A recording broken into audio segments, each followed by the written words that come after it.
ends nowadays and their speed, those guys have to be able to punch and dance, and it's a tough, tough job to contain them. Second down, offense behind the sticks here. 2nd and 13.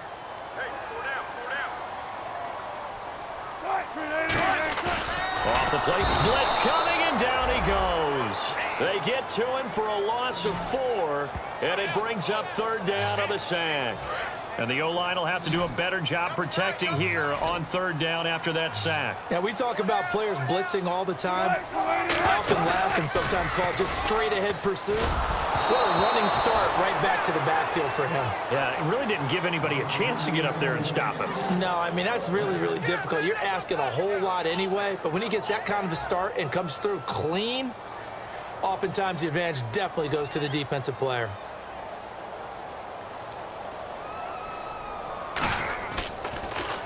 First kick, 47. This one looks good as well. Now this is fielded in the end zone. Oh, the spin. A great return there of 22 yards. And that will come the offense as they take over. Atlanta now coming out on the field. And a 3-and-out on that first drive. We'll see if they can do better here. They should have a better opportunity because the nerves should be settled now. That first series, everybody goes out a little extra emotion. So now they get a chance to go back out and say, okay, now we're into the game. Let's go play and play as best we can. You almost get a mulligan then on that first drive? Sometimes it absolutely serves that way. You get a second opportunity. Nothing big happened. But then again, you didn't commit any mistakes either. Off you go.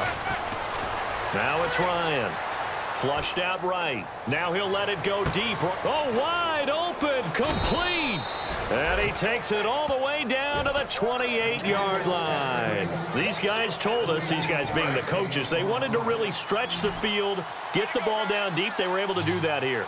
And you know when you stretch the field, you often leave guys in one-on-one situations, and that allows your better athletes to go up and get... And he's got his star receiver. It's Jones for the Falcon touchdown. Julio Jones hitting double digits with his 10th touchdown of the season. And the Falcons have taken the early lead. And that was really just a great battle for that football on both sides. The result is a touchdown. Ordinarily, I'd like to say it...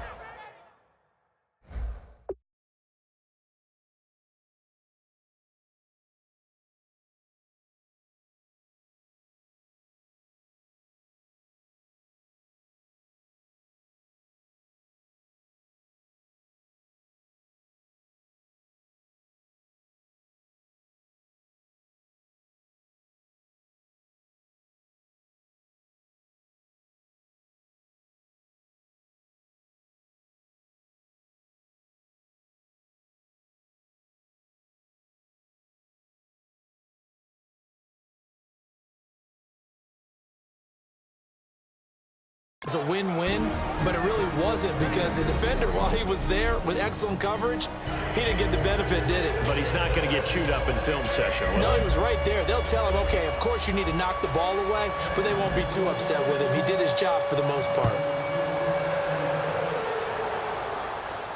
This is fielded at the goal line.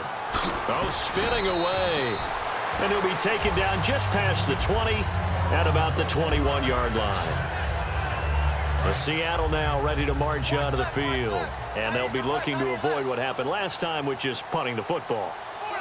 But when you look at how teams play the game, that complementary football comes into play. How do I take care of my defense? How do I take care of my offense? Well, the defense is taking care of them in a lot of ways. Now it's time for the offense to jump things up and help their defense out. Give them a little bit of rest. Yeah, time for them to give them a rest. Took the words right out of my mouth. Rawls, the lone man in the backfield. Now Wilson. He's got the tight end, Vanette. That throw good for only a couple. It brings up 3rd down. So 1 yard to go here on 3rd down.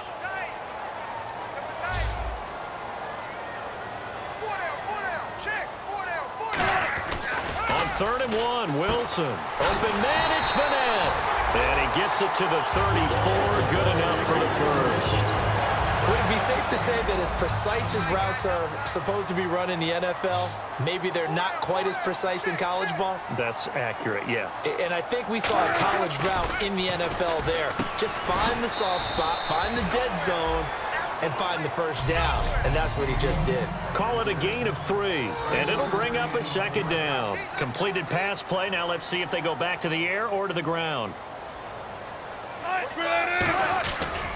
On second down, rolls. And he is going to lose yardage here.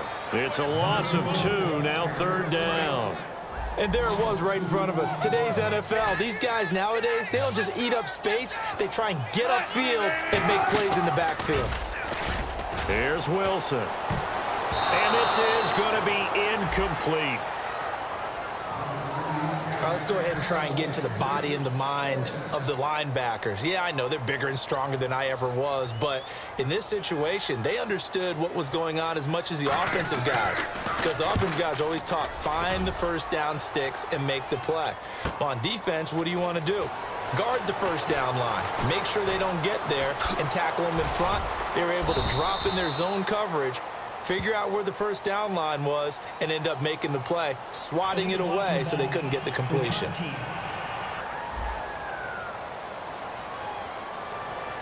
Automatic first down.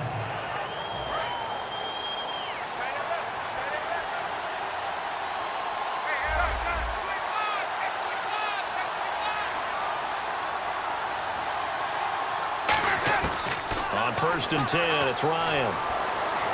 He goes underneath to Freeman. Are you kidding me? That one goes for 24 yards. So many times you hear today's NFL described as a space game. Get your best players into space with the football in their hands. That's why sometimes you just swing it out to your runner, get him out in the flat, and let him have a chance to make people miss an open field. Flush to his right. Now he's going to send this one deep right side. That's caught inside the 20. And he is down deep into Seattle territory. A gain of 39 that time. And the defense with their backs against the wall a little bit here as the offense is in the red zone. We talk about mobility on quarterbacks all the time. Here's where it really pays off. Able to move, evade, and is accurate throwing on the run and picking up a first down. It'll be a 16-yard loss on the play. And that's going to bring up a second and forever.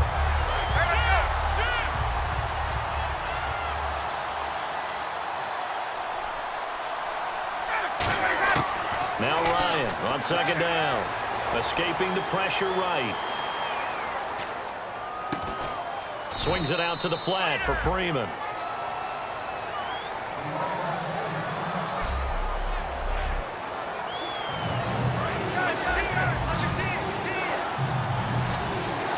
So 3rd and 15 and an extra defensive back in the game now. Flooding the passing lanes. Here's Ryan, and he'll take this into the end zone. Now, hold on here. We do have a flag down, so let's see what this is about. Holding. Defense. The penalty is declined.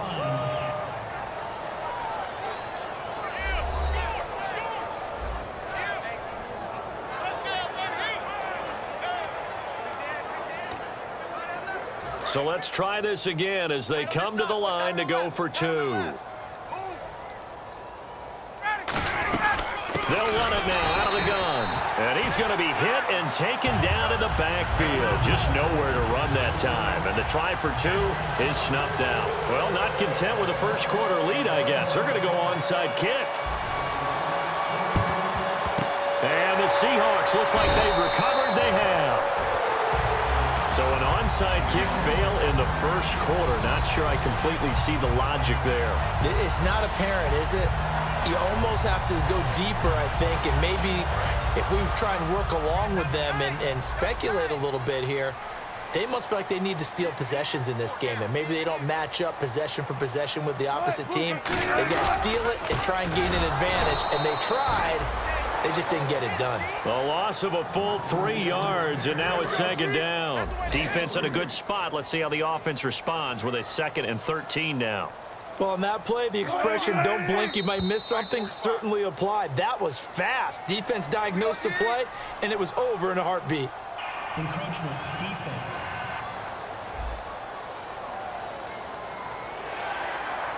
Still second down.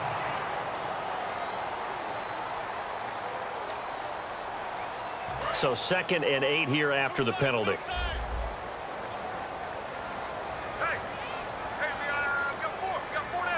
Rawls, the lone man in the backfield.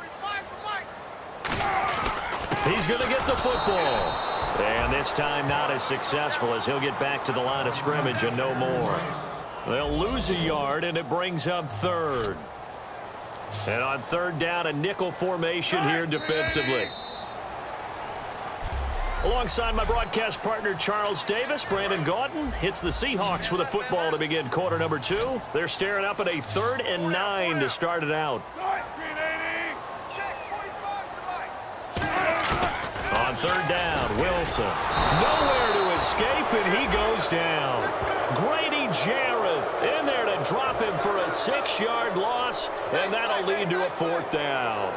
Great job defensively. I think he was trying to go through his progressions, find someone to get rid of the football. Before he knew it, he was on his back. So that just brings us right back to what you said in the beginning. A great job defensively. Nowhere to go with the football. That led to the sack. And time now for the Seahawk defense to take their spots again on the field. They were picked apart really on that last drive through the air. Now 2 touchdowns against some of the passing variety here in this first half.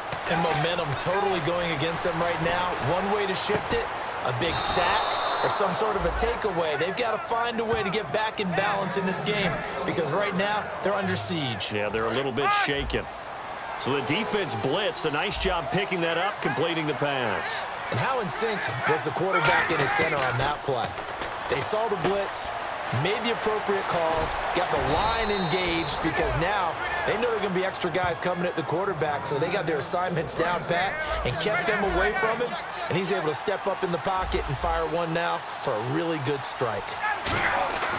Throwing now, Ryan on 1st down. Oh, and he'll just get rid of this one deep. And nearly picked off. Surprising to see a defender of his caliber let it get away, but it does get away and it's 2nd down. I know exactly why he tried to throw the ball to Julio Jones there. He's never considered covered. He's either too fast or too strong. You always try and get it to him. Especially on those deep passes. The Pro Bowl wideout Julio Jones is intended receiver, and it's 3rd down. When defenses get to the quarterback that quickly, a lot of times it's called a jailbreak. It wasn't quite that fast, but fast enough that he had no time to look downfield and set himself to throw the ball. And as he tried to do that, he was hit and it forced an incompletion. And you just know when that play call came in, their eyes lit up because anytime you get a chance to take a big shot downfield, that's a lot of fun, and they missed an opportunity. And now a long one for Matt Bryant. He's hit from 62 in his career, but that was all the way back in 2006. 64 was Matt Prater's record. This would top that by a yard. That's running out of steam, and it won't get there. He left it just short, no good, and this score will stay right where it is. Everything looked good. Good snap, good hold. Sometimes, though, the ball just doesn't want to go where you want it, and this one winds up no good. Wilson, a give to Rawls. And a loose football. Rawls loses it. And fortunately for him, he's able to get it back, but it will be a loss on the play.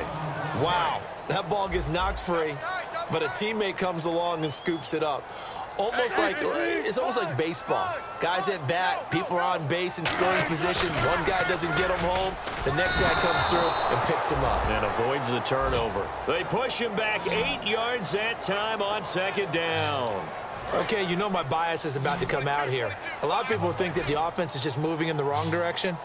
I'd say they're moving in the right direction because the defense is pushing them back. Former defensive guy. Now, as a quarterback 3rd and long, you really got to rally the troops here, don't you? Yeah, you... Is this intercepted? It is. It's intercepted. Picked off by Robert Alford. And a big turnover there as his guys will get the football back. Now, whistles come.